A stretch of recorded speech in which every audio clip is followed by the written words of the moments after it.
Tell me what you see when you look at me. Do you see another brother lost in these streets looking for his soul? Trying to find my soul. Or do you see another brother searching for lost souls in these streets? A street soldier. Street soldier. Here to help you get that chip off your shoulder, warm your colder days and sober your drunken ways, and find a way to help you get over these hurdles placed in our path. And this is not meant to amuse you. This is for all those who have questions but are afraid to ask. I won't be afraid. I won't be afraid. No. When times get hard, you lose your way. Open your mind and hear what I say. This is a message for the hard and the soft. To those who tune in weekly and to those who keep an eye out for 8 p.m. on Sundays and turn their radios off. The truth hurts. The cloth has been pulled. We're walking around half dead. Use this show as your IV. Alive and Free is a new movement. We've achieved self-destruction. A street soldier promotes self-improvement. Streets couldn't be no colder, so I gotta be a soldier. It shouldn't be this hard for me. Even when it seems so hopeless, I gotta keep my focus. I'm glad to be alive and free, yeah. Streets couldn't be no colder, so I gotta be a soldier. It shouldn't be this hard for me. Even when it seems so hopeless, I gotta keep my focus. I'm glad to be alive and free, yeah. Good evening, this is Lady Estelle and the Street Soldier crew, and we are back to spend another Sunday evening with you. Your host this evening is delighted to see that we are still here. We are healthy, we are alive and free. Your host, Dr. Joseph E. Marshall Jr. Good evening, Street Soldiers, wherever you are. This is the doc. It's all about Alive and Free Radio. Woo, another wonderful show for you this evening, and glad you are tuning in. No matter how you're doing it, you might be listening on 106 KMEL. You might be watching us on Facebook Live. Stay alive and free, right? Or, as somebody told me last week, you have downloaded the iHeart app, and you are watching and listening to the program on your phone, wherever you got it. Thank you. You know we're all about here, playing a little music, saving a lot of lives. Gotta say hello to everybody. Ann, how you doing? Lady E, how you doing? I wanted to say happy birthday to hip hop, and one of those elements is graffiti, and I wanted to go ahead and highlight The Muralist, which is a new documentary featuring one of my favorite artists and friend, DJ Agana. And it premiered this weekend at the Presidio Theater, so go ahead and check it out. You can see it, and it highlights a whole bunch of local artists, so check that out. Happy birthday, hip hop. All right, thank you, Ann. And your favorite cousin. Sitting in the hot seat tonight. Filling in for my brother Phil Mo Mike. Happy birthday to Phil Mo Mike out there, man. Yeah, that's It's right. Phil Mo Mike's birthday, Doc. He wants you to embarrass him, but you know, I'm definitely going to get on here and do just that. Y'all know Phil Mo showing a little love tonight, man. I'd have got him something. You know. Well, you can give it to me, and I still ain't going to give it to him, but you know, I act like I did. I got 5 on it. Right. Dre, thanks for coming in, man. Good to see you, man. Good Likewise. Yes, sir. Thank you for Although I having me. listen to you, I hear you on the station, man. Thank you, sir. Appreciate you. Hopefully I don't disappoint you. You know, I just say all kind of anything on the air, you know. You got a great personality on the air. You really do, man. Thank you, sir. It busts out all over. Thank you, sir. Appreciate that. Thank you, man. And I ain't getting paid to say that, people. No, I know you. One thing I know, Doc, you gonna keep it real with me for sure. That's what I do know. Thank you so much, Lady E. Hey there, Dr. How are Marshall. you? All right. I'm good. Can you? You don't like me just busting you out. No. Did you have a good time today? Can I just say that? Did I have a good time today? Yeah. Today? Yeah. You know where you went. Not today. Yes, but did. Yesterday. Oh, yesterday. Okay. I went to see Tina the musical. Yeah. It was fabulous. It was absolutely Tell everybody fabulous. what you went to see. What? Tell everybody what you went to see. Did I say Tina the musical? Well, Malcolm was messing with you. He was in your ear. I can't even hear Malcolm. Oh, well, put your headphones on. All I hear is music. Okay. All right. So, can you hear me? Can you hear my voice? Oh, see, they can't. You can hear my voice. She cannot hear my voice. I only hear music. I can't hear really? my voice. I hear everybody. No. Okay, we're gonna work it out. Cousin Dre. Can you hear my voice? Only because I'm sitting across from you. No. You need to hear it in your ears. Okay. No, I just hear the music. Okay. So yeah, no, I only hear the music too. Well, will you tell people where you were one more time?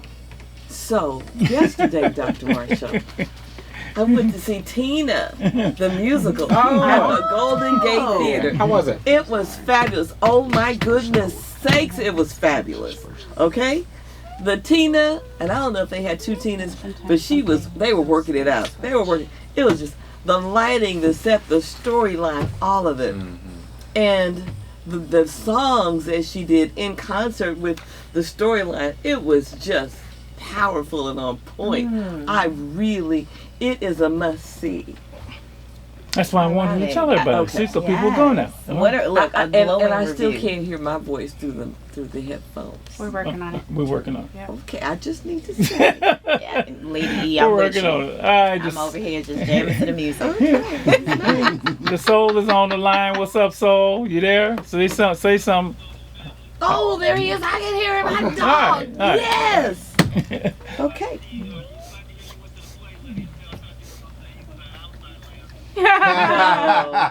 No, I don't do outside land. Oh wow.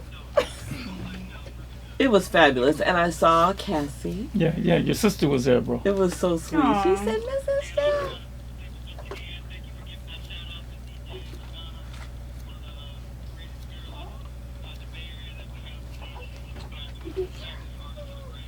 That's right.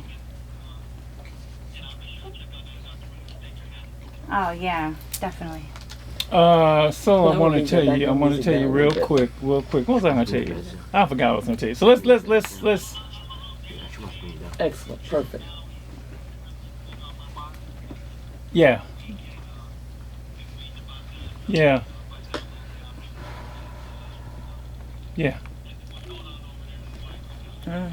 it is. It really is. I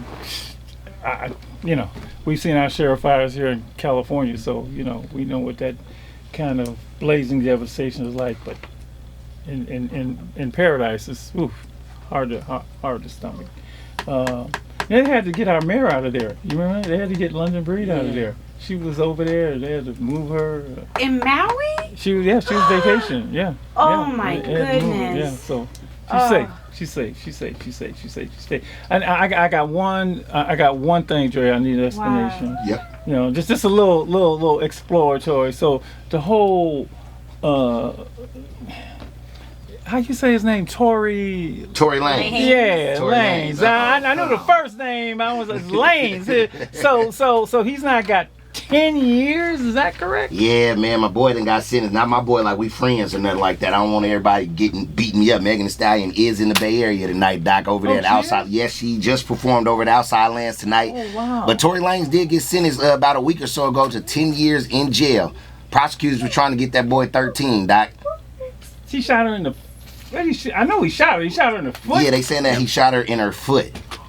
My thing is, Doc, that's a lot of time. I know people who got attempted murder and did those kind of numbers. 10 years for a graze in the foot. He wasn't trying to kill a girl. Even if he did it, 10 years is a lot of time. That's just my take on it. Don't beat me up. Why do you think he got 10? I'm just curious. Because of how he carried himself, I believe. I know he ran his mouth. Yeah, I think. And he denied it. I mean, he pulled the Trump thing. I definitely feel like the way how he carried himself, Doc, how he act like almost like he wasn't going to jail at all. I'm looking at everybody laughing at me like I'm going, like, you're going to jail, bro. Like, and so that's what I believe.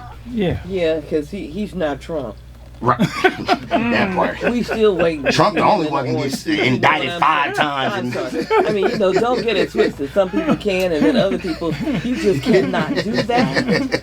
Let me just say. Was he mad at her? She clowned him? What was it? Do you know? Well, no, I'm just trying to find I know he shot her, but what did he shoot her over? What was his whole thing? So the rumor has it, I guess he was trying to talk to Megan Thee Stallion and her friend Kelsey at the time was her friend. Okay. And I guess some type of argument ensued after the party they were at or whatnot, and that's where it all went down. Okay. So Megan Thee Stallion not friends with Kelsey no more. She blamed Tory Lanez for everything. My question is, why y'all fall out? I think Kelsey did it, but that's I'm gonna cut my mic off, Doc. So Tory, I'm gonna give you what we give every young person that comes through Alive and Free. Every young person that we talk to gets the same thing. Yeah. I live by this. Every day I get up, I say this to myself, Tory, And all the rest of y'all out there, remember, you only one bad decision away. That's right. Trouble easy to get into, Doc. Am I It's right? hard to get You're out. only I learned one bad decision that. away. Absolutely, yes, sir. 10 years for one? Nah, dude. No, I'm sorry for you. Yeah. We ain't gonna even want to hear his music no more. Oh, well, I mean, he shot somebody. You know what I mean? Yeah. Dude, damn, what's wrong? Whoop, you made me get... okay, all right. That was a friendly one, Doc. You good with that one. I just need to get... But see, I don't like... It's not that I'm busting somebody up. I use people as an examples of what, you're only one bad decision away. All of us in here Yep. are only one bad decision I can tell you away. why he got the 10 In years. the mic. Yeah, why you get the 10 years? So he got the 10 years. It was negligent use of firearm. But the bigger issue that prosecutors argued against him was that after he was involved in the incident, he used his fans and his platform to focus on Megan Thee Stallion specifically that was injurious to her as the victim. So talking about her in the way that he did, incorporating her into the rap lyrics on top of the felonies he was charged for, exposed him to aggravated sentencing. That's what led to 10 years. Somebody that know the law. Somebody that know the law. That is the voice. Doc, you set me up. You let me say all that. You gonna have him come in and clean me up like that? Well, I can tell you exactly why they gave me 10. That is one of our guests tonight. That's one of our guests tonight. So we're gonna have a great show. Basically. That is Paul Henderson, Executive Director of the San Francisco Office of Police Accountability. One of our guests tonight. He will be joined shortly by other guests. So now we know why he got it. And if he got 10, then Trump should get like 2 million because he talking about everybody. I love you, Malcolm. All right. Oof. All right, that was my one. That was the only thing I wanted to know. That was my one news item I wanted to talk about. So let's. No, I got my chair with me. I brought mine with me, Doc. I don't want to talk about the Alabama bomb. Well, all right, get it over with. 30 seconds. We got to get into the show. All right, who got it? All right, say what you want to say. Go ahead, Malcolm.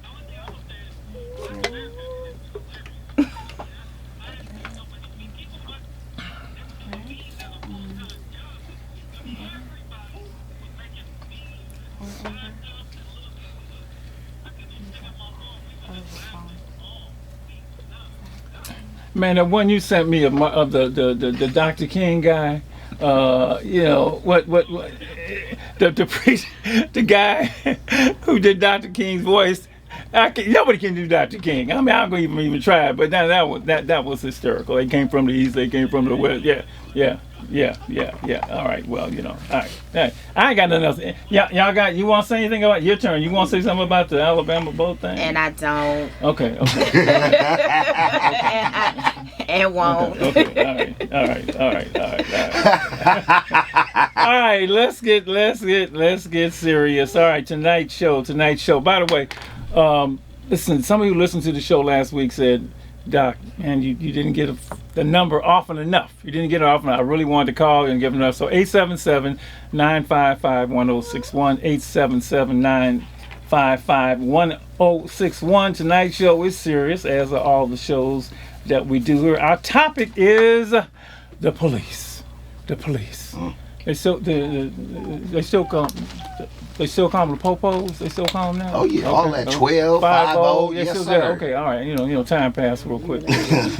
so we talk about those people, and the topic is. There's an echo. I'm echoing. Mm-hmm. Lord, I hear myself twice. That's scary. Hear myself once is bad enough. Oh, I'm sorry. That was probably me. Uh-oh.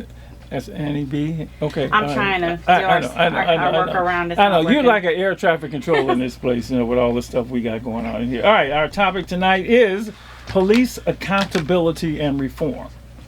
The question is simple. How much progress have we made or has been made since Ferguson, Missouri? All of you out there remember the Black Lives Matter movement. You certainly remember Trayvon Martin, and you certainly remember Michael Ferguson, and of course you remember George Floyd. Those horrible incidents sparked a move toward police accountability and reform, and we're going to take a look back, maybe before the 9 or 10 years after that, and see if any progress has been made. To do that, I have brought in a couple of knowledgeable experts. I put the pressure on both of y'all. Knowledgeable experts who have skin in the game, right? Around police about accountability and reform. And first of all, I'll let you introduce yourself. Tell them, everybody, who you are, what you do, and then we will continue. First, you, Mr. Knowledgeable. Yes.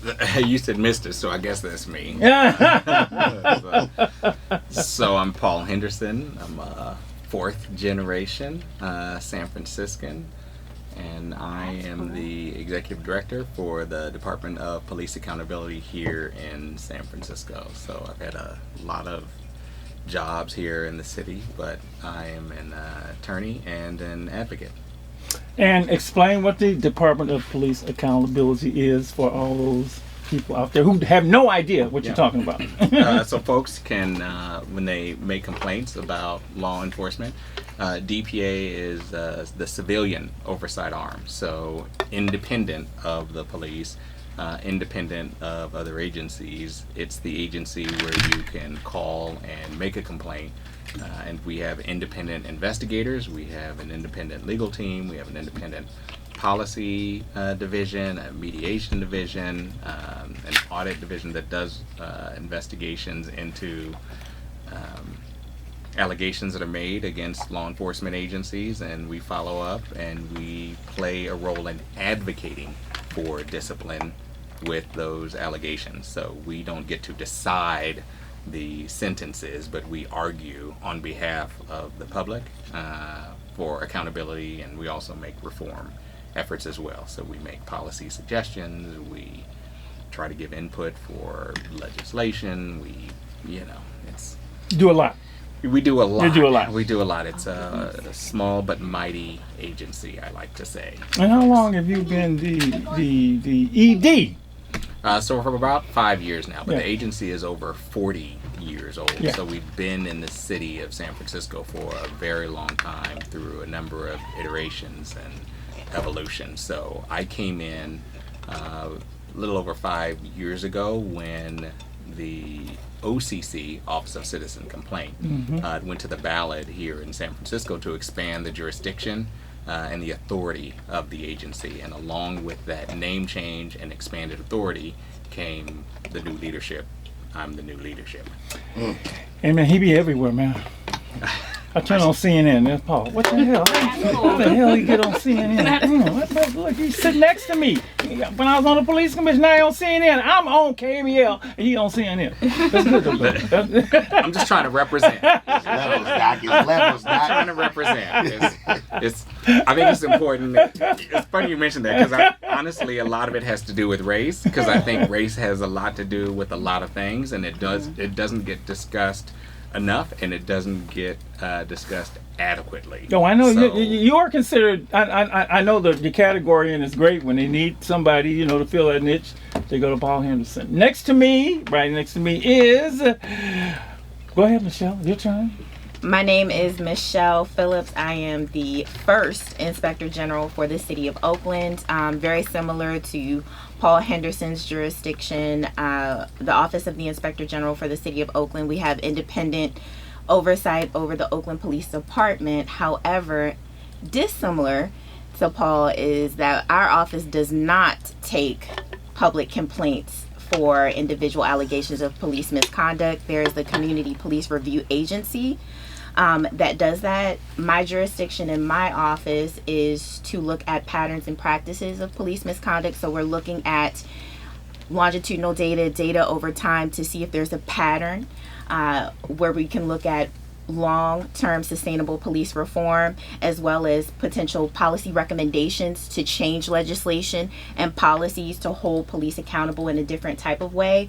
So there's the individual allegations of police misconduct that are investigated by the Community Police Review Agency, also known as CPRA. And then there's the Office of the Inspector General, and we are the auditing, monitoring arm. We look at policy, review, and reform, as well as audit the 52 tasks by charter of the negotiated settlement agreement. For those who do not know, the city of Oakland has been under federal oversight for a little over 20 years, and that is called the negotiated settlement agreement. So the Office of the Inspector General is the last arm of our oversight unit. We have two civilian oversight entities, the CPRA, the OIG, and I like to call the Police Commission the community oversight body, because the practitioners are the CPRA individuals in the Office of the Inspector General, and we have community volunteers, the Oakland Police Commission, and that makes up the tripod of civilian oversight. I was appointed in January 1st, 2022, based off of a ballot measure that was approved in 2020 to create the Office of the Inspector General. So I've been on the job for less than 2 years. It's been about 19 months. Well, y'all got big jobs. Just describing the jobs they big. I have known Paul for a while, and then just to say, there's Dre, but aside from, Omega Boys Club, Alive and Free, Street Soldiers, I was on the San Francisco Police Commission for 14 years. Yes, sir. And sat next to him for many of those years. Right? We got history. Yeah, we got history. We've been through it together. And then I remember I met Michelle, maybe before first night you got here, right? Soon, right? Yeah, it was about a week after I got here. Yeah, you got here. And found out immediately what she was doing. And, I said, wow, it's a big job. Lady E, I found out she is from Baltimore, Maryland. Yes. Wow. Say it right, Baltimore. West Baltimore. I am a transplant. And that resonated with us because Love it. the elder of the boys club, Coach Wilbur Jiggets, was from West Baltimore. So I knew she was tough. Thanks. She's tough cookie. Oh, yeah. I ain't gonna mess with Michelle. All right, so let's jump into this. 877-955-1061. If you just want to ask anything about police reform, police accountability, have we made any progress since, and I'm dated with Ferguson, Missouri, and when I just ask that question, let's start there. If I just put that to you, and I'm gonna ask everybody in the room, Dre, you in on this too.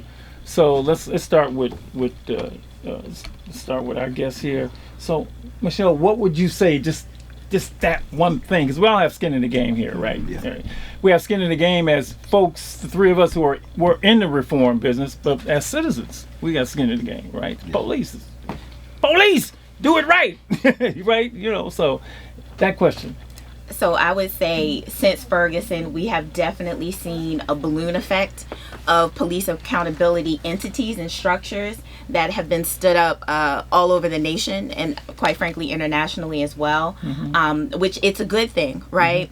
But then we're talking about ensuring that we have individuals with the appropriate backgrounds and skill sets to be able to hold the police accountable in a way that is fair, firm, and just. We must also be impartial. So having that nice fine line to understand that, yes, we are here to ensure that we are doing what we are supposed to do by holding the police accountable in the appropriate way, but to check any biases at the door, right? There are some people who come in here and they hate the police.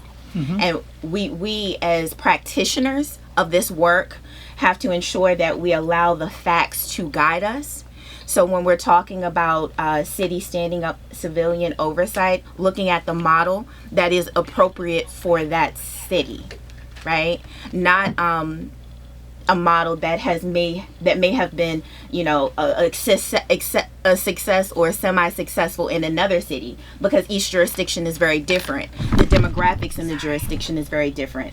And I don't think that we as civilian oversight practitioners or the government do a good job educating the community about what is civilian oversight, what that jurisdiction is, how we can help inform the public so that they're educated. And we need to also be at the table when we're talking about legislative reform.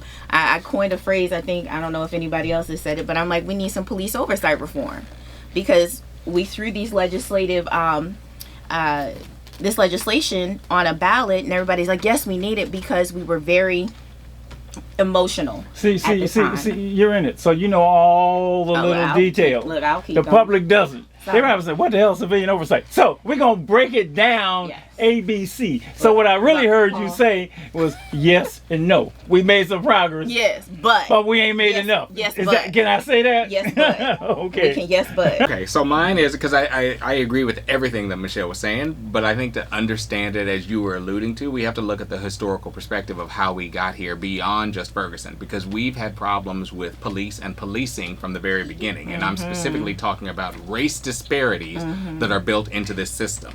Race disparities that are built into policing. Now, these are just facts. But if we look at, in terms of civilian oversight and the role that civilian oversight plays in the conversation, you know, we can go back to the Obama administration and 21st century policing, which is when they had done, after a long series of studies, and evaluated the best practices to address both accountability with policing and reform with policing needed to be in these best practices. Those best practices, which are codified in 21st century policing, here's the problem with it.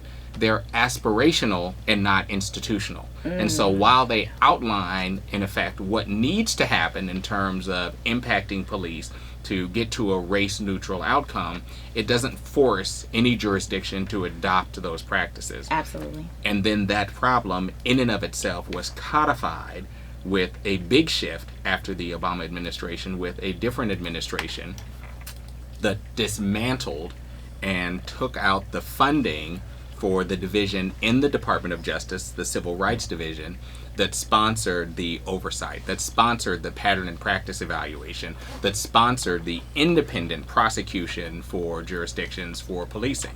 That's part of the problem. So is yours a yes and a no too?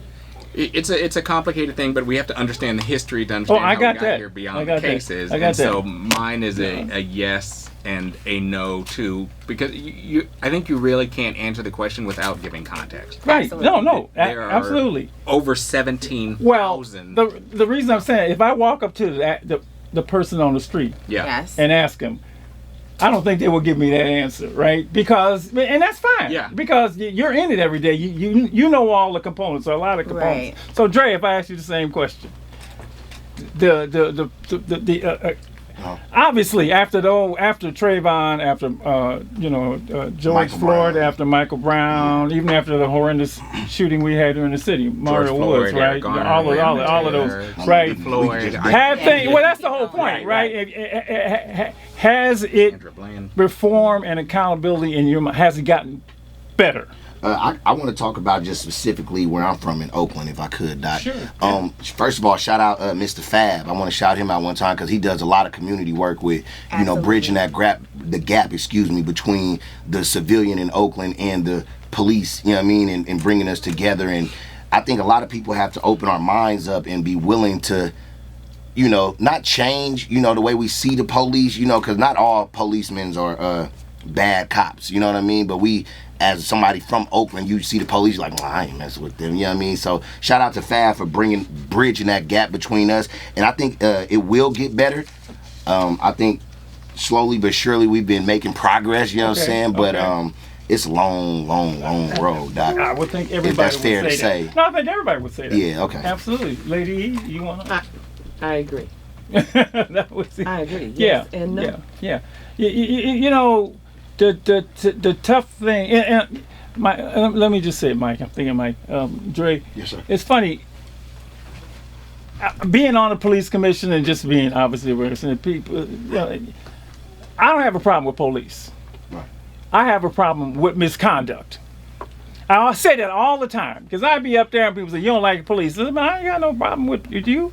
I got a problem with misconduct. Exactly. All I want is like this kid would say, you don't like me. No, I like you. I don't like what you do. But I love you. I don't have a problem with you. And I always say that now. People, oh yeah, he doesn't have, because police will say, you don't like it. No, I like you. But I have a problem with misconduct. Yeah. The tough thing about this is whatever progress you have in your mind that's being made it's undone by one thing, by one incident. The latest thing is the Mississippi thing, the goon squad. I mean, the goons. You about that? I didn't want to cut you off, but fill me in. Let me see. I stopped in Alabama last week. What happened in Mississippi? 6 Mississippi officers tried to cover up the torture of 2 black men. I mean, literally, they had this whole article about it. Oh, is that where they he sexually harassed these 2 gentlemen? Yes, man. Look, they planted drugs. They stole surveillance footage from the house. They tried to dispose of the evidence. You know, and just insane. In 2023, this should not be happening. So, it's incidents like this that I don't care what progress that's gonna make. In a person's mind, you see a cop, that's what's in your mind. Yeah. And I always say the tough thing. Let me give you another one. What surprised us all? It shouldn't have, but it did.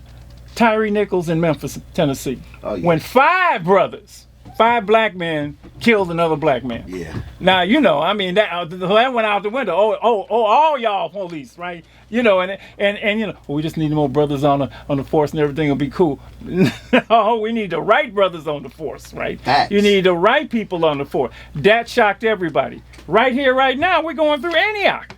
Yeah. Which we've been through in the city. The racist Texas. That's what, 30 miles from here or less, right? Yeah. Right. So that's the tough thing about police, this whole effort. One thing can undo any good that's being done everywhere. And it is, I always tell, I said this to 1,000 officers, I said out loud, the worst thing for a good cop is a bad cop. Because all people see is a uniform. A Canadian Mountie could mess up, and it's going to have an impact on who's my favorite officer? Officer JJ, right? Johnson. And he's the total opposite, right? Yeah, go ahead. You want to say something? No, I just want to know, so how do good cops hold those bad cops accountable? They're just as bad as them if they're not speaking up, saying stuff, you know what I mean? And you've dipped into one part of the reform movement. Yes, sir. And I used to always say that is a huge part. And for a long time, it didn't seem that they could reform themselves from the inside, which is why you end up with civilian oversight. Mm-hmm. Best practices. Yeah, that's civilian oversight. But, and, you know, the kids would always tell me, the cops is just like a gang, man. What do you mean like a gang? Well, you know, they wear colors and they ain't snitching on each other. They down for their homie, right or wrong. True. And I always say, absolutely. That has been a huge problem. And certain jurisdictions have taken steps to do that. You want to, if you're familiar with that, because I see that as a sign of progress. So it is a sign of progress, and I think you're talking to some of the policy recommendations where there's a mandatory and an obligation for officers to report misconduct when they see it. But again, I know I keep saying we have to give context to these conversations, but part of the problem with what we were talking about just now was, why do we keep seeing these incidents when we fixed this already? And we fix it in Alabama, and then we see it in Mississippi. We fix it in Kentucky, and yet you see it in Maryland. Mm-hmm. The problem is with the decentralization of law enforcement. Absolutely. Until you come up with standards that overshadow all of policing, and that's difficult to do when we're talking about different jurisdictions that are local, state, and federal, there is no consistency. And so just because you saw a big case and we fixed something in a specific city or a location, that because policing is structured the way that it is, you can see those same instances occurring again and again throughout the different counties. There are 18,000 police departments or jurisdictions like that in the United States. Wow. Each independent in terms of those each policies independent. and reforms. Right. And which goes back to, you said 2 words that really stood out to me: aspirational And institutional. but not institutional. Yeah. Because there's still just Sounds over 200. Feels good. Well, you understand? Could look good. 18,000. But we're not seeing it. There's no consistency, no continuity. It's just maybe. You could get Oakland in shape and go to Daly City and have a problem. It's based like that. So The exact same thing. I think a way that we can start to try to have these conversations, and I've spoken about it previously, is that we have a regional strategy. I mean, we can start doing it. We don't have to wait for the federal government to start having these conversations, i.e., I talk to Paul as much as possible. I talk to Mark Smith in LA as well, who has a very similar jurisdiction. But to what Dre said, we also need to be accountable, right? When we do have these police officers in our department somewhere and something like this happens, stand out and say, listen, this happened. We don't condone it. Swift movement, right? So that we're transparent. I don't think that we use transparency in the way that we need to use transparency. The community wants to understand that something is being done. We as human beings, we have free will. Someone asked me, how can we make sure that this doesn't happen again? We can't.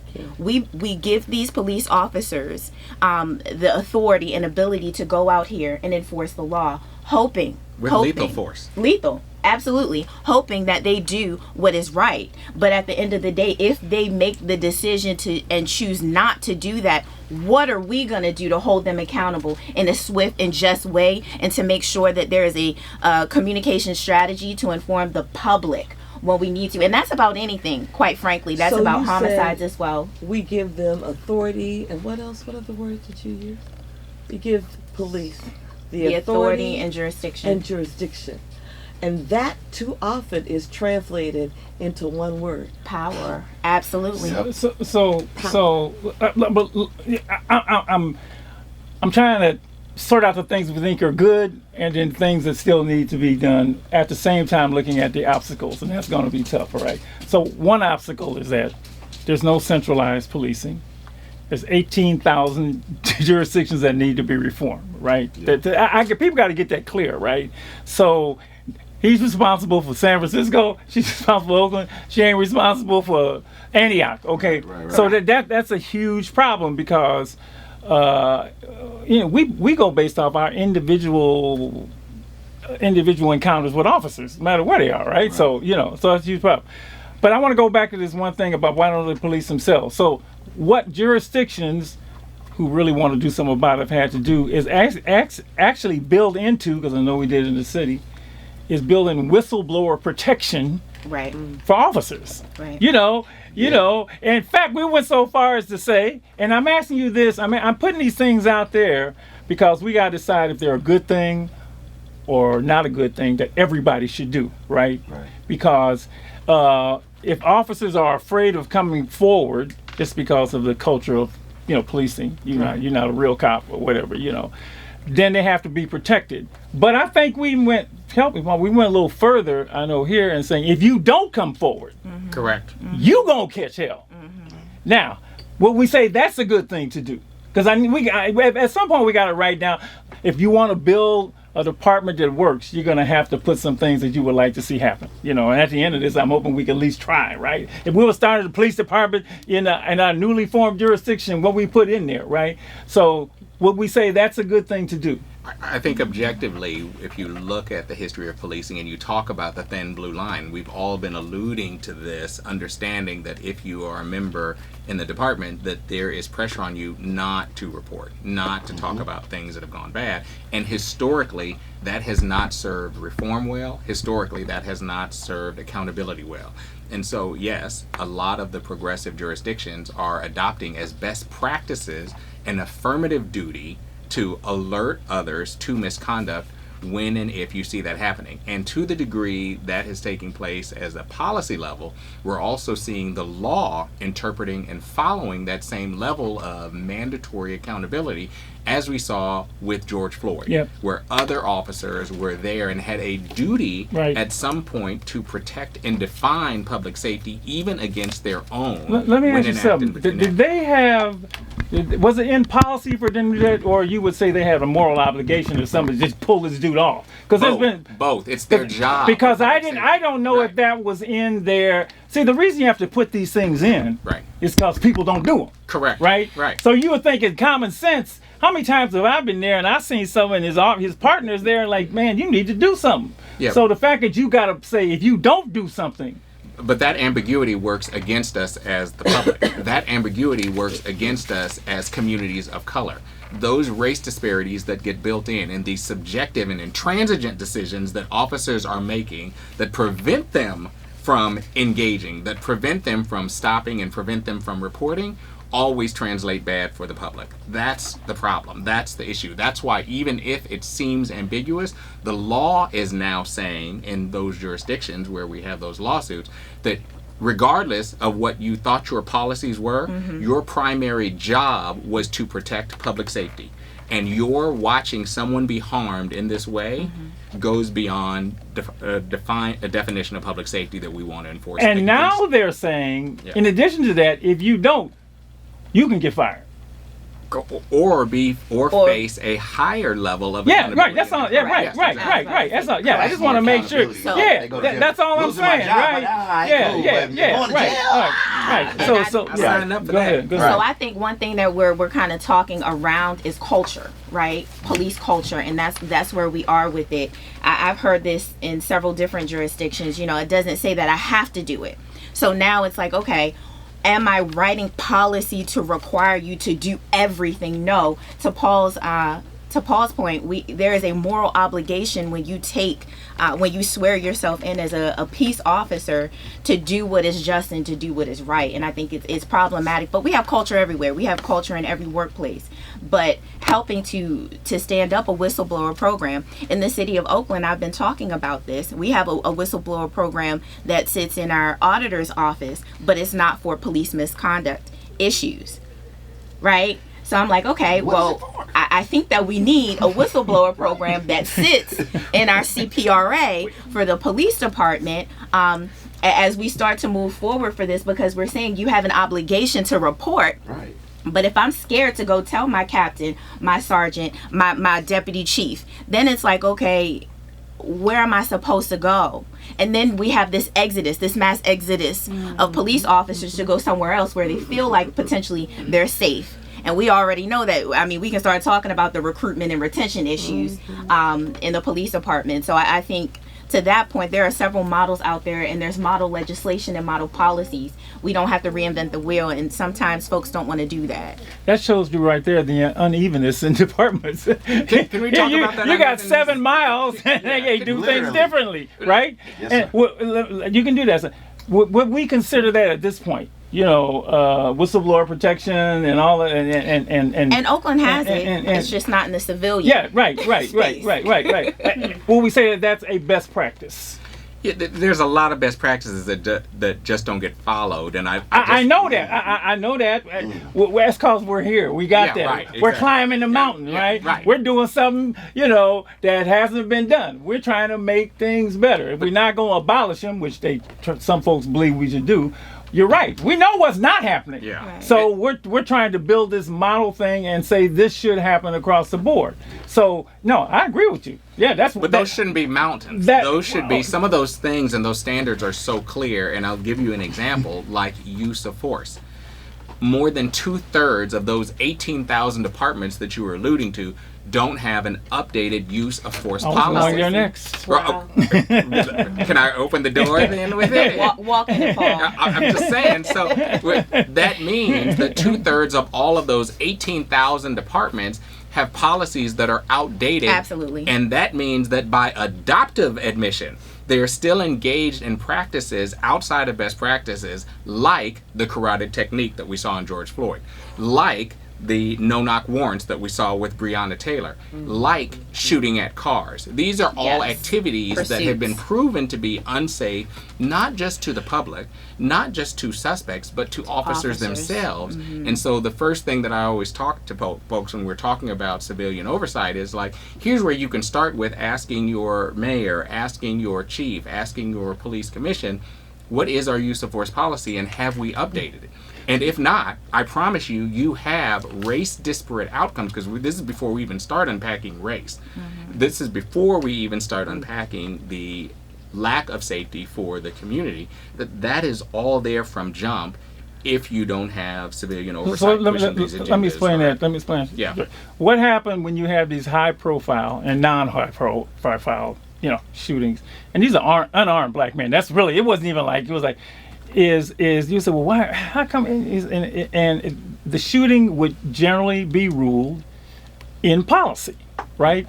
Which means that the existing training and policies that were in that department did not in some way forbid, if I can use those words, what happened, right? Yep. And so it's pretty clear. A lot of people pretty understood. The first thing you're going to have to do, if these things are in policy, you're going to have to change the policies, and you're going to have to change the way they're trained, right? Because people were shocked. How could this be in policy? Well, it went back to this is how we were trained. Absolutely. So I think, could we agree that that's the first step, that the use of force policies have to be tightened, and a lot of things can be put in there. So and that's what has happened. A lot of the reform has been those jurisdictions and cities who were serious about it did a lot of work around improving the use of force policies. And there are some policies that are actually models for the country. Correct. But again, not everybody has to follow them because it's not nationalized Right. here. It's not nationalized here. It's so decentralized. Yes, that's just decentralized. So I'm writing this down because we're building this department, right?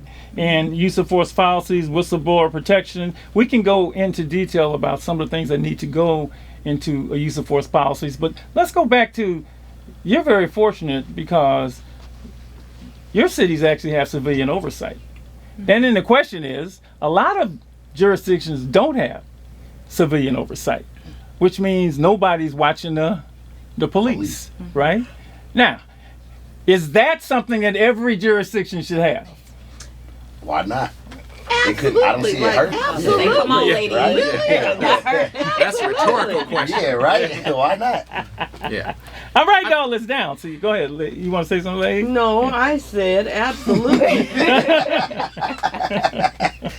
Well, you can't fix what we don't talk about. And you can't talk about what you don't know. And to the degree you have concerns about policing, especially if you have communities of color, because I can tell you, one of the things that's really frustrating for me are when I'm talking or I hear people say, like, we don't have those problems in our jurisdiction. Well, let me see your data. You just don't know you have those problems in your jurisdiction. Show me your race statistics in terms of your use of force. Let's just start with that. Because when you have the mandatory data collection or the data transparency, it changes the analysis of what you know or understand to be the problem. And as long as we have allowed the race disparities to come through policing, that defines the problem. Whether or not you, specifically, a named person, know it or not, whether you or not value that or not, that's where I always tell people to start with. Start with your data. All right, hour number 2, Alive and Free, Street Soldiers Radio. We're going to continue this conversation on police accountability and reform, and we have been discussing passionately. That's the word I'm looking for. Passionately for the last hour is this whole question of, that's what I'm looking for. All right, how much progress have we made since Ferguson, Missouri, when it comes to police accountability and reform? The Black Lives Matter movement spurred a, intense effort to do something about making the police better. And it came on the heels of some very, very terrible incidents, all involving black men, but certainly involving, I think, people of color, but certainly black folks. And you start naming names, you can drop them. Eric Garner, and put your name in there. In many places, this stuff is still happening. So people would question, is it really better? Well, we're trying to take, because it's. I don't think that had ever been a real sort of, mandated, but mandated not by higher ups, but mandated by the people. You really got to do something. You saw the world was like, man, look, that's enough. That's it. I don't know where those initial efforts came from. I know that, let me put, so I guess here are people who have, I'll call it skin in the game. They are in these reform efforts. They are in a couple of departments here. Local people here, one from San Francisco and one from Oakland. And, they want reform to happen.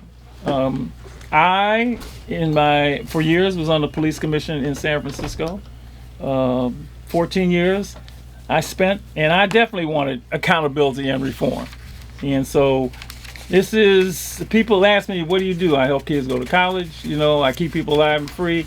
And my other thing is, I know a lot about police accountability and reform, in addition to stopping the violence and, of course, being on the, you know, police. They can do a lot of damage if it's not done right. So our guests have been, y'all say your names again. Just say your names again real fast. Quick. Paul Henderson. And the position. Oh, okay.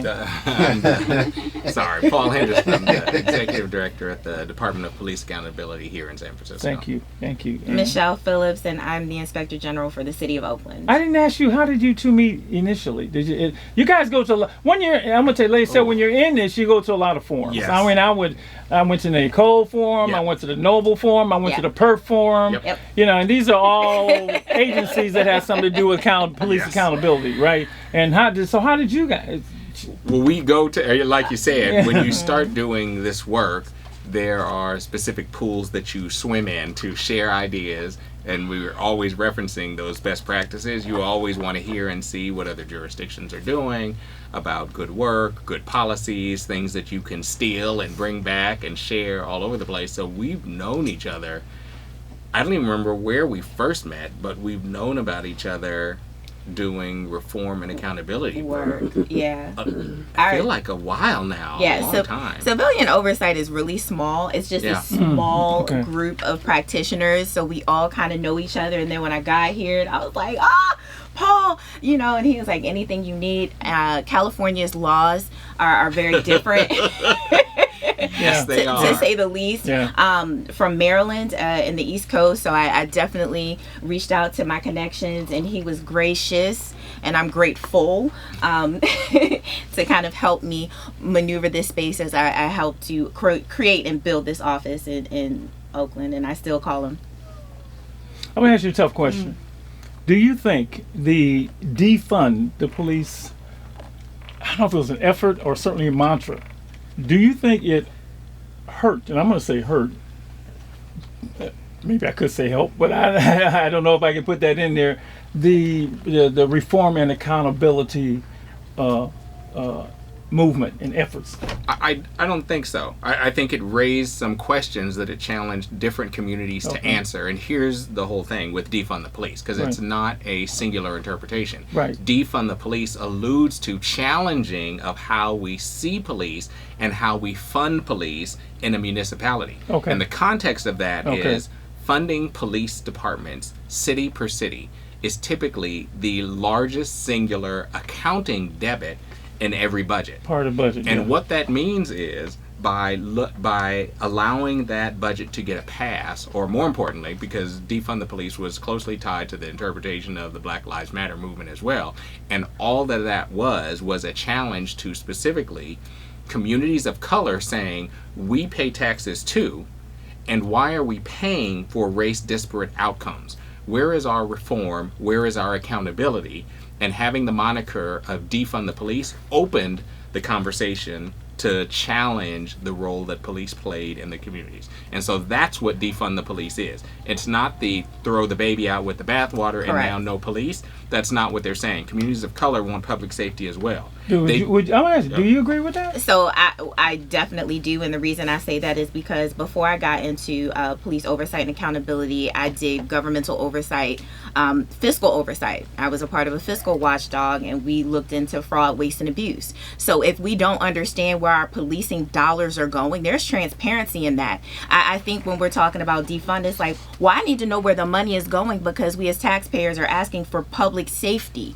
So if we're saying, okay, we're giving police this, but maybe we can give fire that, or alternative response to this. Maybe we're mismanaging our public safety resources, funds, and allocation in a way that is not beneficial to our residents. Okay, well, let me say. Okay, if that's what they were talking about, that was a bad choice of words. Because nobody, hold on. Nobody understood what you just said. Okay, but let me just say, the average person, when they heard defund the police, they could say, well, take all the money, we ain't gonna have no police. I hear what you're saying, but let me tell you, that was intentional. They specifically, the organization and the movement and the advocates that created defund the police were intentional.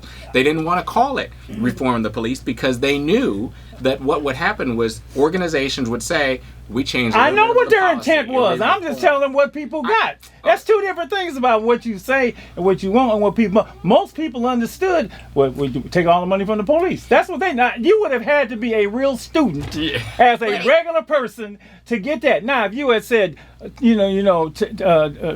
money from the budgets, or even take money from the budgets and put it somewhere else, right?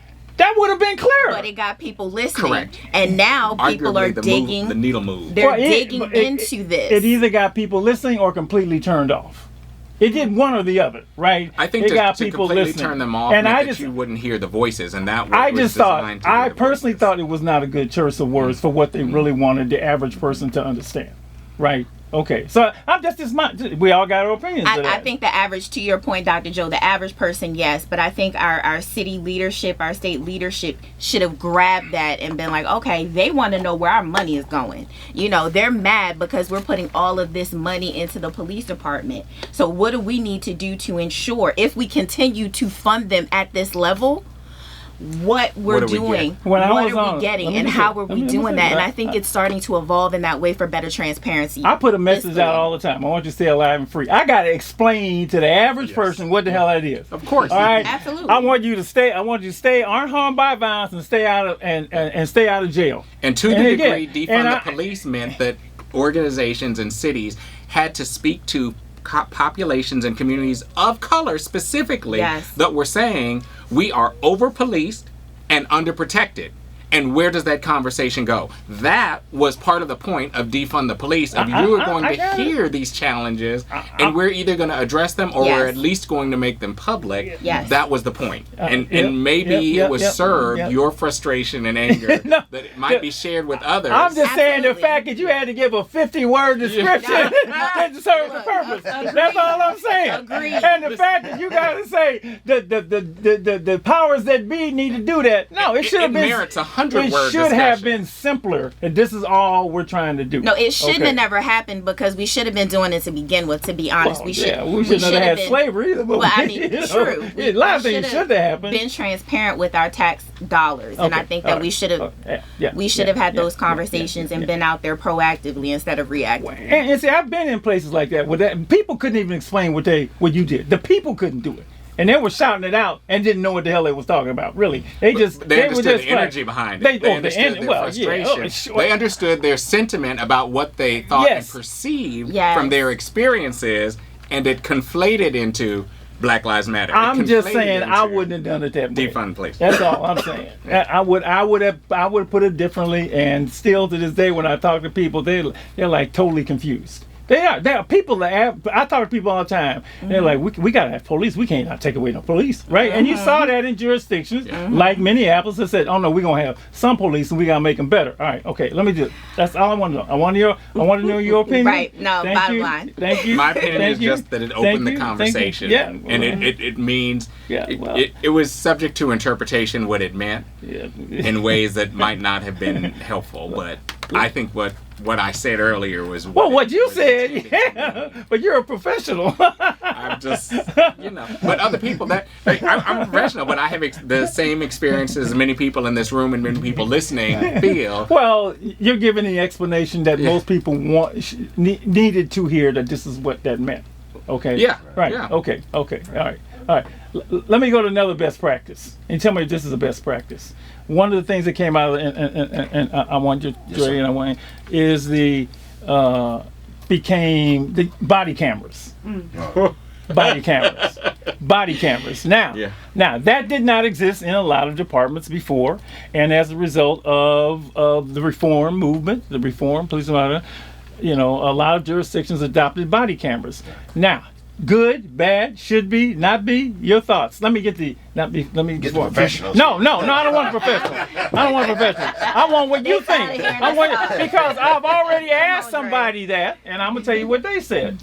So now body cameras, officers wear them. They turn it on when they have an encounter. Everything's recorded, and the theory is that it should impact the behavior of the officer, and to also an extent the citizen knows, and one of the reasons is because what was everybody doing? They were recording everything, right? So now then, let's make that mandatory so every encounter or these encounters are recorded. So, good idea, bad idea, should everybody be doing it? I think it's good if you're an upstanding citizen. Yeah. If you in the wrong and the police got the camera on you, already guilty. Well, that's what I'm saying. So, either way, right? Yeah, but it's supposed, yeah. For the accountability purpose, yes, I think all officers should wear cameras. Body cameras, okay. Absolutely. Let me get Ann. Oh, you want to ask me? Yes, I'm gonna ask you before we get to the experts. Yeah, no, I definitely think it's scary, and I think they should keep the cameras on at all times. Why shouldn't they have those cameras on at all times? I mean, if they have nothing to hide, you're doing your job. I think we're paying your bills. I'm happy to go ahead and pay for that camera to stay on, so that we can know exactly what's going on. I definitely get very frustrated when I hear about these cases where they turn the cameras off, or when they even feel like they go above the cameras and feel like they can still do harm with the cameras on, and then either erase it later or feel like it's not going to affect what they report later. But bottom line, you feel they should? Yes. Okay. I definitely approve of the cameras. Okay, Lady E. Yes, Dr. Marshall. Okay, all right. Okay. No. Yes. Wait. Wait, what? No, yes. I don't know whether they should have or shouldn't have. Officers should have or shouldn't have them. I absolutely feel like it's important to have on some way of demonstrating recording their interaction with the public. What went down, what happened. Yep. I also want to say that I love hearing the professional perspective. Yeah. That language is important because it's not something that we lay people are accustomed to. And so to hear it in this environment and then have it translated and make it accessible for all of us is really important. So, talk to me in the way you all talk to each other and then break it down so that those of us who are listening and are, we want to understand, we want to know, because we're not sitting at that table. And you are. So I appreciate hearing the professional perspective, and I appreciate hearing it broken down. And yes, I think that the police officers need to have some way to show what they did. Yep. What they didn't do, how they did it. All right, professionals, body cameras. And I was saying, I was a big part of putting body cameras into the use of force policy. Listen, take your flowers now. You also were a big part of and voted in support of the use of force reforms as well. I don't want to. That's not a small thing, and it was a big deal.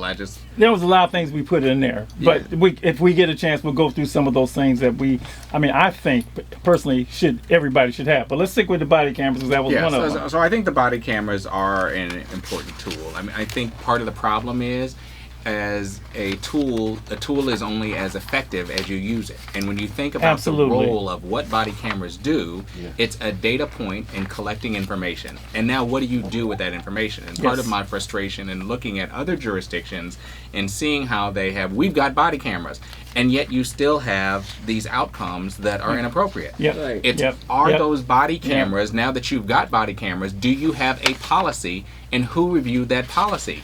Do you have to turn your body camera on when you are on duty? Do you make that body camera available to the public when there are challenges to your behavior? Who is reviewing the body cameras to make sure that you are following the rules that you purport to have passed in the first place? And when and if you don't follow those rules, is there accountability? Is someone analyzing the information that comes from those body-worn cameras to evaluate pattern and practices of behavior to make evidence-based suggestions about policies to reform that department? All of that comes with your body-worn cameras, and you don't get to make me go away because you say we've got body-worn cameras, sit down. There's all of this other stuff, which is why you need the professionals, why you need civilian oversight, and why, again, to give context to it, you keep talking about the 18,000 law enforcement agencies in the city. There are less than 250 civilian oversight agencies to that 18,000. Yeah. And so when we talk about these reforms and you have these spots and pockets of best practices being developed and cultivated, that's the mandate that we have to be talking about. Is now that we know, like, here's a good body-worn camera policy, why is that not in the next county? Why is that not in the next state? Why can't that be part of national reform so that we know, if we understand that this is what is best for community and best for reform, how do we move the conversation to adopting more of it so that we don't have to keep reinventing the wheel with body-worn cameras? You see, you're moving that to the end of the show, but that's okay. Oh, okay. We're going to get to that. Yeah, but that's fine. Because it's relevant to what we're talking about. Everything. Anytime you find something good, the thing you want to say is everybody should be doing it because it works. That's what best practices are. Agreed. Lady, you want to say why is it hard to do? I don't understand why it's so hard to do that. It just makes sense. You know, get the body cameras and then make sure that there is an expectation. You call it policy, expectation. You need to, before you leave here, turn it on. And don't turn it off until you get back. Make sure, and then you got somebody that's watching and making sure that people are doing what they're supposed to do. It doesn't make sense to me. Why is that so hard? It's hard because there's all of these intransigent problems associated with it. And there are some issues that have to be sorted out. For instance, privacy. I got to go to the bathroom. You're not going to get all that on camera. Right. Correct. Think about even if you're chasing a suspect and you come in and there's an underage young girl that doesn't have clothes on, right? There's all these issues that come up in the course of doing your job, which is why I'm saying we need to have rules, but we need to have rules that we've discussed and are transparent. Absolutely. I don't trust you to make your own rules up and then follow them and trust you. That's not how this works, because that's how we got to this problem in the first place. I can prove to you and show you your disparities that need to be addressed. The body-worn camera is part of the... Well, anytime you put something in, you got to find a way to get it to do what you want it to do.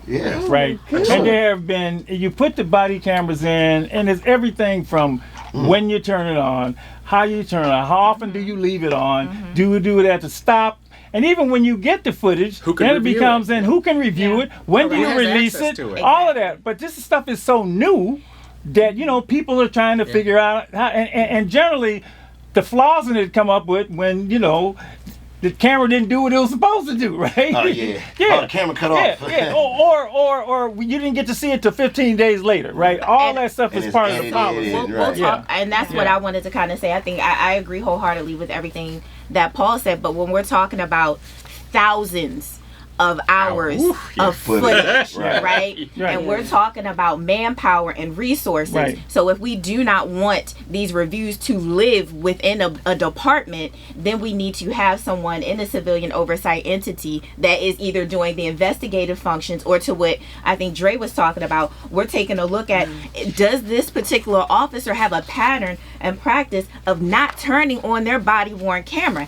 That's misconduct. That is problematic, because every time you're coming up and we're investigating this issue and I'm finding out that officer so-and-so has always had a delay, and now we don't have the information and evidence that we need in order to either, you know, say that this person had some type of misconduct or not. Is it a performance issue, right? So there's so many nuances in this problem. So we want to make sure that we have the resources. So either you're going to resource civilian oversight to have an independent eye, a civilian eye who is there that doesn't have a skin in this particular police officer, so that, okay, we have the people.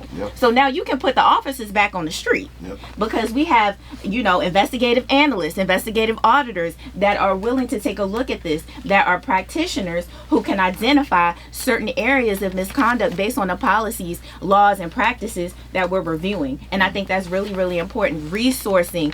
Don't stand up a shell oversight entity and say that we have civilian oversight so everybody can go home, because sometimes that's what people want to do, particularly those under federal oversight. No, give us what we need to succeed so that we can hold the police accountable in the best possible way. Sorry, that passion came out right on the mic. This shows how big this thing is. You're trying to turn something that's been going on that nobody, hundreds of years, decades, hundreds of years, right? Because the original policing were slave catchers. Okay, so you're trying to turn that was brought to attention by these egregious things, right? And because the people jumped into it, but you got to be on the case all the time, and unfortunately, it's left to a few, I want to say, public servants. I would even say they are public servants. Right. But I would even say zealots about it. You really got to be into this. Yeah. This is something you really have to be. Agreed. It's not for the money. Yeah, it's not for. It's like teaching. You don't have a lot of good teachers because it's a calling. You go. You ain't doing it for the money. So you really have to be into this. Sometimes you're fortunate where you get a chief who's really serious. Yes. It's like, I will put my job on the line for this. That's rare. Okay, that's rare, and you get those. And there's a lot of, we didn't even talk about the unions and the resistance of police departments, police personnel themselves, right? We'll get into all that. So, lady, to answer your question, there's a pushback to reform means I wasn't doing something right. It needs to be changed, and those people believe, reform is hard to do. It's hard to do because the people that got to be reformed don't necessarily like being reformed. That's interesting. Already said. If reform means I didn't do it right versus reform means I could do it better. Come on. But that's what the people. Drop mic. Go ahead, Dre. I'm trying to tell you. Man, they on fire. Mrs. Stell. Miss Lady Stell, you have been in the classroom and in the room with a whole bunch of educators. Wow.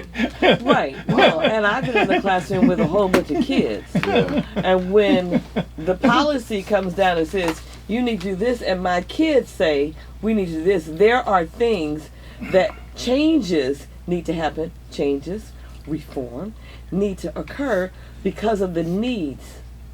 What's going on in the world, what's going on in society, what's being produced. The teachers need, the police need, the people need. So reform doesn't mean you did it wrong. Reform should mean but these people there's a better way. We need. I'm just telling you what they think. Okay. In their mind. And in their mind. You, this is right. Because when they say we're doing it wrong, somebody needs to say, let's talk about. Let's take another perspective. Yeah. Because people balk at I did it wrong, and they will resist, and it becomes a whole nother battle instead of, all right, let's look at what's going on. Now, what do we need to do to deal with what's going on so that this is being taken care of and this is being addressed and people aren't dying, police aren't being shot, police aren't being, people can do their job and people can live. And then those that's just my passion. There you go. Well, my point is, and I think both of them know that those are the conversations that actually happen when you get down to actually passing and changing things. Yeah. That's because you got to go through so many steps just to get reform in. I get it. The least of which, not the least of which is getting the police unions to agree, right? Well, you got to show. No, you in the end you got to show them that it's good for them because they stand at the door. Is the babble, the BS babble that people talk to keep things from progress and improvement from happening. Well, we have that's what we need to get through. Why don't you recruit her? Okay. No, don't recruit me. Because I'm going to say it. Because I want to go. I'm going to say it. I want to go to some more practice. Okay. I want to go to some more Before practice. we leave the body on camera, though, because I do think that this is a nugget for the audiences to have. Sure. Your question should be, do we have body-worn cameras here? Your next question should be, and I don't care what city you're in, what are our policies for those body-worn cameras? Absolutely. Because that's where the meat of the conversation is. Right. And those practices should be reviewed by folks that care about what those outcomes are or that follow the best practices. That, again, you don't need to reinvent the wheel. There are a number of jurisdictions that have best practices for body-worn camera policies. That's what we need to be looking for, and that's where we need to be going with that. And every single county in this country can be doing that if they have body-worn cameras. And if they don't have body-worn cameras, then they should have body-worn cameras. That's, again, an absolute in terms of both accountability and reform. I just wanted to summarize for folks that feel frustrated or want to feel like, Where do I start? Where do we begin? I don't even know what's going on, but that's part of the problem. This is how you learn what's going on. You start by asking, what data do you collect? How is it collected? How is it used? It's not lost on me that we have these terrible incidents like we had in Louisiana where they had the body-worn cameras. Remember that case? And they kept it for 2 years and then said they could only access it from getting a judicial ruling, and the local judges ruled that the police department had discretion to not give it, even when they were faced with all of this other evidence. And so it's really important that we have policies associated with the evidence that we collect, the data that we collect, that it both be analyzed and that it be transparent. Something that has been emphasized a lot in a lot of the new use of forward policies has been de-escalation in time and distance. Now, what does that basically mean? That means don't rush in with your guns pulled. Back up, wait. Back up, wait. Back up, wait. The more progressive, and I can use this term, departments have put that in place, and the thinking now, because how many times you've been in the cop? First thing they walk up with their gun drawn, right? They got their gun on their hand, and they walk up to you. In de-escalation, the thinking, because it's all about how you think, right? Yeah. Is wait, back up, recheck, reset. Time and distance. Now, just what you've seen with that in jurisdictions that have put that into, because see, just because you put something in, and the training is supposed to explain what that is, and technically, if there are cases where you don't do it, you are subject to discipline. Now, I know of a few cases where people waited. Along with that, a part of I'm gonna say best practices is if somebody has a mental health problem, you get somebody, who's, proficient in that. I know there are jurisdictions who have signed MOUs with the Department of Health. Correct. Right. So if you're somebody who's 5150, they even have a database. I don't know, but the thinking is, get somebody out there, to talk to this person, because you're a cop. It's not your specialty. So, and that was also part of that defund the police conversation. Yeah. Is like when there is a crisis, right? Who do you want called? And when you bring a hammer to a situation, everything looks like a nail. And so part of the conversation about how we have as a society or as a community evolved into, if someone has a mental health crisis, if someone is homeless, if someone is using substance abuse, when and if you contact the police as the first responder for those issues, is that a public safety issue? And to the degree it is, what is the response that we expect? Yeah. It's all part of all of these things weave together when we're having this conversation, which is why I'm glad you're raising it, because it's not clear cut between public health crisis and public safety crisis. And I think that we all need to talk about that, and where that overlap is in alternative responses, right, to what Paul was saying, and how we want to reallocate public safety funds. If we start looking at it as public safety funds and not policing funding, and what does that look like, right? You're not denigrating the police because you want a different response for these social ills. Yeah, that's crazy. Again, I'm saying you got to have the right people doing this work. People doing it for the right reasons. You can't do it for. I haven't been on there. Let me just say this: some of my colleagues, they were trying to get to the next office. They weren't necessarily trying to be. And I will say that. I had no problem saying that, because I told them, you're a public servant or you're a politician. But that's just Dr. Marshall going off on this stuff. I was about to say, let me turn over Let me tell you. Because I've been nobody up in here is getting glory from this. Well, here it is. I've been off the commission for 6 years, and I'm still into this. So obviously, if you're into this as a citizen, you want this thing to work, right? Because you don't want these things happening. You don't want goon squads. You don't want what they had in Chicago, where they took these brothers down into this room, and beat the hell out of. Oh man, they got all kind of horror stories when it comes to police. A couple more things. We want policing. We just want policing to be fair. We want policing to translate. You don't want misconduct. Yeah, we want it to be a definition of public safety, but that definition of public safety needs to be more inclusive, and specifically has to address communities of color that heretofore have felt some kind of way and been subjected to treatment and behaviors that can't be justified by the data that's being collected affirming what policing is. That's the challenge. That's where we're trying to go. a couple of other things that they put in, and I think no shooting at cars, right? That was something they used to shoot a car. You know, on TV, you see that. Yeah. Shooting up. No, that's a no-brainer, right? Yeah, right. Why are you shooting at them if they're fleeing? Yeah, you know, and there was a terrible incident again that I know of. You know, that would really actually might have been the last thing in a certain police chief losing his job because they fired on a car, right? Well, not to mention that a lot of those incidents were where you, and I think you alluded to this earlier, Dr. Marshall, where you talked about a policy for de-escalation. Right, because the use of lethal force is triggered by a standard of what a reasonable officer can be in fear of. And so de-escalating those situations and not escalating those situations, you're shooting at a situation that could have been a ticket.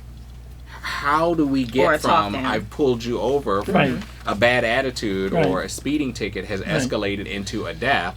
We have to have interventions to address that. And this is before we start talking about the race disparities in terms of how those incidents translate into harms on communities of color, harms on the immigrant community, harms onto folks and populations, whatever a disenfranchised population is. Don't even get me started on the LGBT and trans population in terms of their interactions with law enforcement. That's why we have to do this work. We have to make policing a race-neutral public safety tool. That's the goal. That's why we're having this conversation. That's why we're all here. Dre, I want to just return to the body camera thing. Yes, sir. Done correctly, it will eliminate what I personally have seen happen. And this, I'm sworn to secrecy with all of this, all right? Except I will say, I know, just from being in the position I was in, because in San Francisco, the police commission does the discipline. Yep. Right? The people will falsify police reports. Okay? Oh, yeah. Yeah. No, I'm like, but you know, his word, well, you know, and that's why this thing is so important. And they would, you know, like write it on paper, and that's why people started pulling up their cameras, right? So I just want to say, used properly, it should cut into lying. I'm not going to say false. But I would say it also cuts both ways, and I think it serves the police department well. Yes. Because a lot of allegations that are made against the police are addressed in those body-worn cameras, and they do service to good work. They affirm the good officers that are doing exactly what we want them to do in ways that I think are positive. That's the value of body-worn cameras. It's not something that's used completely as a tool against policing. It's not a bad thing for policing. Oh, no. It elevates accountability for everybody. across the board. Absolutely. And we want that because that's a definition of public safety that we all can buy into. Absolutely. Early intervention systems. Now, people may not be, probably aren't familiar with that. And Lady E, that's to flag bad apples through what do they call them? They call them. Well, I don't necessarily want to say they're bad apples. I think there's possible bad apples. Right. There's individuals that may be having some challenges. Oh, that's not very nice. That's very nice. I like challenges. I like the way you came all the way up. Like you said, because I don't want it. Let me get up to say this. Yes, ma'am. Because I don't want it to necessarily be that, because sometimes, and we have to be very clear when we have police officers coming in straight out of the academy, going through FTO. You know, most of the time when we go into office, we still have a manager kind of overseeing and kind of looking while we're out here. We let these folks loose. Right? And we expect for them to remember everything that they were told, everything that they were read. There's laws, legalities, trainings that they have to deal with, and sometimes they may forget. Sometimes they need additional training. Sometimes, you know, there's emotional intelligence training, right? Because some of these folks are coming in and they're really young, and they have to understand emotional intelligence, emotional resistance, and they may pop off, for lack of a better word, under circumstances, and it's like, okay, you need a little bit more help, because if we don't help you now, you really gonna pop off, and then somebody may truly get hurt because of these issues. So making sure the early intervention, I don't necessarily want people to be like they're a bad apple or they're in trouble. We've identified some areas of improvement, right, for some of these folks. Now, some folks do some things, and we need to. Well, that was the intent, is to, you know, if you see something, you know, a little bit early, you know, catch it, get them some help, and move them forward. Yeah. I mean, do they work? Is another question. I think the practices do work. The issue is, are we developing those practices, and are we institutionalizing the practices? It's not just a matter of identifying there's bad behavior. We see those in the negative incidents that we see on the news. The issue is, what do you do as a reaction to those bad incidents to make sure that we institutionalize something so it doesn't happen again in that same department? And once you know it's in this department, let's make sure that surrounding departments don't have that same issue. That's the question. That's the challenge that we have to be answering as a community, collaboratively with our allies. And early intervention can't be seen as punitive. Because if the officer is seeing it as, I'm going to get punished for saying, I need some help, then you can forget it. I'm not gonna say They ain't gonna say nothing. Let's right. be very clear. There are some officers who will take accountability and say, I'm struggling with this. I am having some difficulty with this. I don't want it to make it seem like, we always see the bad stuff that's happening. There are some great things that are also happening, and I don't think that we do a good job ensuring that the community knows that, or we're out there doing community forums at all. We're always kind of out there being reactive, and I think that that's a great place for civilian oversight, right? Bridging that gap. To Dre's point, Mr. Fab, I've talked to him, and he's like, listen, we got to get the word out there. We have to do some other things, and I wholeheartedly agree, because when there's potential misinformation or there is no information, right, then there's folks conjuring up things in their mind, and it's sometimes perception is reality, and we can't negate the fact that how people feel is how people feel. Accept it, understand it, and then we're like, okay, how can we start to move forward in bridging this gap and making sure that we have a better relationship with our public safety entities. And I say public safety because I feel like people need to understand it's all of us together. We can't keep moving in a silo, like it's just this person and that person. No, half the time this person has to call that person to make sure you have this person there to get all of the resources you need to move forward.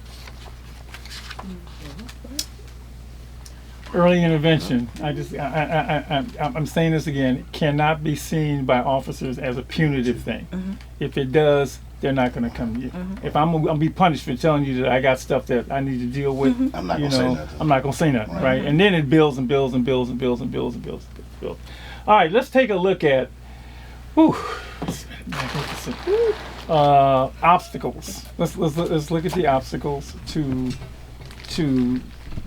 the kind of police accountability and reform we want. And I think we've already identified a few of them as we going through here. And certainly the big one is 18,000 police departments, right? And Just if we got half of them, to with the kind of reform and accountability we like, you got the other half. And the incident occurs. In fact, you could leave one jurisdiction and go to another and catch hell there where you wouldn't catch hell somewhere else. That cannot be understated. It's just not set up that way, right? Now, there have been some states, I think New York did some things around that mandated things for police departments for post-certification in their state. I think California did something also. So there are states that have done statewide initiatives around policing. Why one state does it over the other, I guess it depends, on what's politically hot at that time. So that's a huge problem. A lot of those solutions, I think, could be codified nationally, and we've had this discussion nationally with the George Floyd bill. And the problems that bill has faced is part of the reason why we have issues state to state and locality to locality, even here within California. But that's part of the problem. It's difficult to get folks to agree on what they believe the best practices should be. As a nation, it's difficult to get them to believe that even state to state. And so, I understand how people get frustrated with trying to work on accountability and reform with the police department, but I always try to encourage people, there are things that you can do in your city right now, today.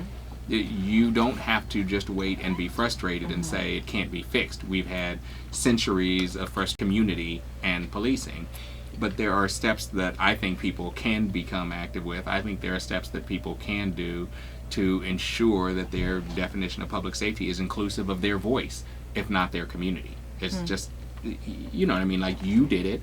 You sat. I know you made a whole lot of money sitting on the police commission. That's right, $34 every 2 weeks for parking. There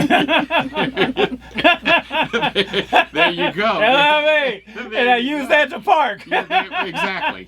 Exactly. I'm just saying that there are things that people can do to get involved, and there are things that I hate to leave conversations where people feel like... Oh, we won't leave that. We won't leave that. No, but you're absolutely right. But again, just the barriers, because see, if you don't know what you're, what you're up against. Yeah, if you're up against what you're dealing with, you like, I quit. I can't handle this, because it takes a lot to turn this ship. It takes a lot to turn this ship. It's incredible, and I'm gonna throw some controversial things out there. Oh, throw them to Michelle. Yeah, and I want you to explain this. So, because I don't really understand this term, but a lot of people say, that the officer themselves should be sued, right, if something happens. They call it qualified immunity. Yeah. I don't know what that is, because I'm not a lawyer, but it just explained to me why that is a sort of a thing that comes up that probably, it's almost like suing teachers individually if something goes on, but what does that mean? Just, can somebody explain just that term, analogy? I don't know, everybody's looking at me. Yeah, well, maybe y'all can do it. Qualified immunity are a set of rules and standards that protect officers from doing their job or from being sued personally. Yeah. And so if you are doing your job in a reasonable manner, and that's part of the challenge, a reasonable manner, but if you are doing your job in a reasonable manner, because the legal definition is defined by what other reasonable officers would say is reasonable, not by what a community would say is reasonable, or not by an elected official, it's other officers, then there are protections, civil protections, for your behavior in spite of the outcomes. And qualified immunity is one of the big issues in the George Floyd bill that prevented it from moving forward. There is a split amongst party lines politically in terms of whether there should be or shouldn't be a challenge to qualified immunity. But people have argued on the other side against qualified immunity, saying that if departments and individuals were responsible for the harms and the lawsuits that they lose because of their behavior, that we would have a different outcome. It's almost like an insurance argument. At some point, the insurance company will tell you, you don't get to drive anymore. You don't need to be on patrol. You can't serve in this position anymore, because this is what you are costing that department, that city, and that budget. And this is before you start unpacking the blocks that individuals who have been harmed have had because of qualified immunity, that they can't sue or are prevented from suing and exercising civil remedies against bad behaviors just because people have a title. And when that title means that they are a police officer, that there are protected activities that people feel because of qualified immunity should not be protected. That's what qualified immunity is. I know that was a lot of words to explain. Well, no, I'm trying to dance around and keep it at a high level. But no, and I can see why something like that would prevent a bill from being passed. Yeah, I can see that, because that's controversial. That's controversial. What about? We still don't have the George Floyd bill. Yeah, right. So. Exactly. Very much so. What do you see about the buy-in? I mean, police unions have grown in power, obviously grown in power. And almost everything in this system has to be agreed upon. In fact, in some places by a whole bunch of folks. The ACLU, the this, the that, but in the end, the union has to agree to these terms and conditions, right? I mean, these reforms being put in order. I guess that's tough to say, because it depends on the city, unfortunately depends on the politics even. But I guess looking at the continued movement going forward, right? Do you see unions as being in the best interest? Because unions typically, what they do, they advocate for their people. I don't care if it's a baseball union, a football union, a basketball union, for my people, right? And they typically defend officers when they're up for, but you've been part of negotiations. I've been part of negotiations, and I'm going to say this: these things passed even when they didn't start like that, right? I mean, they were like over here, right? You had to work and work and work and work and work and work. But in your travels around the country, if I can say, because I know I learned a lot from being in those forums where you had Detroit and all these cities there. How do you see? What do you think about the unions? They just there and we got to deal with them, or just your thoughts about them? Or can you even do that, given the jobs that you have in your cities? Well, if you can't, that's fine. They can be, it's something we got to deal with. I think they play a role, and they play a role to do what they do. My concern with having too much focus on the unions themselves is that's not the conversation. It's a distraction, almost a red herring to the issues of both accountability and reform that I think many communities understand need to take place. Whether or not the union embraces it as fully as the communions do is a secondary objective that to me is not the focus on what real advocacy should be. The real advocacy should be empowering the public with how policing works and empowering the public with what changes can be made addressing institutionalizing accountability and reform. We're talking about some of the blocks and the hindrances to that accountability and reform, but rather than focus on what those challenges are and if we can change those factors, I think the best approach and the best steps, in my opinion, is in focusing on how can we empower as many people as possible and understanding the situation so it doesn't feel so overwhelming to them, and to understand what steps they can be taking in order to ensure broader accountability or reform for them or the communities that they care about, and in a step-by-step basis.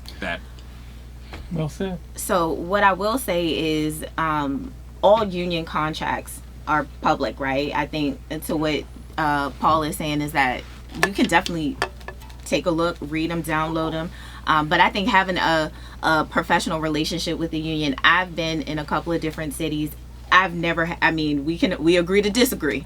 We do that, but there are difficult conversations. Like we all had to sit in rooms and in meetings with folks that clearly are like far left, you might be far right or somewhere, and we have to sit there and figure out how to come to a middle ground. And I think it's really important. There are quite a few unions. I can't say everyone because I haven't talked to every police department that want to ensure that they have a great, sound police department, that they have police officers that they can be proud of. Right? So it's not a fight. It's how do we get there? Right. Having those conversations to say, okay, give a little, get a little. This is what we want to do. I know in the city of Oakland, I sit there and I listen and I hear, and we need to be able to do that. I don't think we do that enough. We come in with passion and we're upset this happened. Right. Okay, no, let's sit down and I hear you and acknowledge what somebody is saying so that they can acknowledge when they hear us. So then now we can start to have this conversation to say, okay, police reform is needed and this is how we can move towards getting there. Whomever it is, union, community members, whomever, because people are coming in. We just got to let them get it out. So then we can start having these conversations because people are upset and mad. It's built into the social fabric of disenfranchised and populations of black and brown people. And until we acknowledge that, then we're not going to be able to move forward. From a federal level, just in a few short years, the federal government's dealing with policing has changed. Consent decree has changed. There was a time, and this happened in Oakland. I know just in San Francisco, we had a shared thing with the federal government that came in, provided, we did the changes together, a lot of things they wrote down. When that man got in office, the federal government pulled back completely. So to me, that was a good thing. It couldn't be a bad thing. They come in and you get your stuff right. It may take a while. But they seem to now have hands off, right? I'm hoping that, I personally think they get back to that, coming into a city and Doing the evaluative process Yes. for pattern and practice behaviors Perfect. over jurisdictions. I like that. See, boy, he got that language, right? Don't he got that I'm language? talking about on He got point. that language. He got that language. He got that. Well, they This is what I decided. do all day. They decided not to do that, right? Yeah. They decided not to do that, okay? I believe, and you tell me if this is wrong, I was shocked to find out, well, it wasn't shocked, but I was chagrined, if that's a good word, the fact that there is no national statistics tracking incidents of misconduct. That part. And There are why no do you think that national is? statistics. Yes, right. And this is part of the problem. I think any conversation that you have about reform and accountability has to start with data. Yeah, you you show don't me even what know. data you collect, and I will share with you what you care about and what you value. And if you don't collect data, then you don't care about it. That is everywhere. We don't get to have. This is why so much of this conversation is all over the place, I think, in different jurisdictions, where you have people counting and pushing back and saying, we don't have that problem. The problem isn't bad here. That you have individual incidents. It's because you don't record that data. You don't track to understand your use of force. And it's not implications, shared. And it's not shared. There's no which is- national database. Which is why one of the most important things that we have done in the state of California is to pass the RIPA Act. One of the most important things that we have done in this state is to make it mandatory that officers record and track race statistics in terms of their behavior and connect the two. Leveraging that with body-worn cameras gives us a powerful tool, and yet there's still only a handful of civilian oversight agencies in this state that are looking at that data, analyzing the data, and making it transparent. It's those three things that have to happen, that you have to collect data, you have to analyze data, you have to make it transparent, and then respond to it. That is the process to get us where we need to go. And most people give short shrift or overlook the fact that it starts with the data. I'm going to add one other. I think that officers who are guilty of misconduct and who have been let go, and that's a nice way to put it, there should be a national database about them so they can't go from here and go somewhere else and get hired again. And I know that happens because people don't know and they don't necessarily do the background check and so on and so forth. So you could have a huge problem in Oakland and then move to Arkansas and get hired down there, right? Because people don't know. There should definitely be that database, so if we do it, let me spell it. We do it with sex offenders. Yeah, I'm not saying anything, but I'm saying you got an idea, right? We don't have that. And that is, you could hire somebody who has had the worst track record ever when it comes to police misconduct. Just because so these are practical things I think that need to happen so we can continue this whole thing about. So again, I'll take it back kind of to the micro level, right? If somebody is going from one police department to another and you need to call, particularly if you have an open IAD case, right? And somebody wants internal affairs. I'm sorry, internal affairs case, or an open allegation of police misconduct on a police officer, and they decide that while this investigation is going on, they want to go from one jurisdiction to another police jurisdiction. It's like, okay, are we talking? Is there a connection? Or am I calling this jurisdiction that you just left to see? And is that information disclosable, right? Are we utilizing the opportunities? Is there protections with that information? Are we utilizing opportunities to move to decertify post-certification, right? So that you can no longer be post-certified to be a peace officer in whatever state that you're in. Like, there are certain mechanisms and conversations, and I will say that there are conversations that are being had in this, but to Paul's point, there are legalities with some of this information. So information is being talked about, but I will say that I hear you. Yeah. We're moving towards evaluating standards by the state, so that in order to work for a law enforcement agency, that you must be certified. And to the degree you lose your certification in any jurisdiction, it restricts you from practicing or taking a job in another jurisdiction. Now, that sounds clear and easy, but let me share with you some of the complications that raises. Roadblocks. Oh, I know there's complications. No, there's always complications, right? Yes. Because at what point do you make the determination? Right. If an investigation is still going on Right. and someone resigns. It hasn't been closed. Yeah. Or Sure. at what point, if the disposition or the sentence hasn't been imposed. Imposed. that would restrict your certification, does that still count? And then what do you do with the certification if you leave the state? So like there was a call in some states to take officers that could have been restricted in some states, but they're still eligible for the same job if they go to another state. This is part of what you were raising when you said there should be a national policy, and I agree there should be a national policy, but I think it's going to be very difficult. I said a database is what I was really talking about. Both. Let me just tell you both, right? Because that goes back to the data. And I like data. I like facts. I like evidence. You don't get to argue with me because I know what I'm talking about. You can show it, and I can prove it to you. Give me your data. You don't get to argue and say, but I won't give you the data, because that's not how this works. Then you just have an opinion, and we've all got opinions. I like to know what actually happened, what are the facts, what is the evidence, and then we go from there. But that's exactly why we should have some policies at a national level, but we should have policies at a statewide level, but we don't need to wait for those things to happen in order for us to take steps at a local level to ensure broader accountability and reform. We have not talked to one officer tonight, and I did that on purpose because as one officer, given everything that we talked about and this, the need for, accountability and reform, and I've heard this, I don't know how solid it is, people still want to be police officers?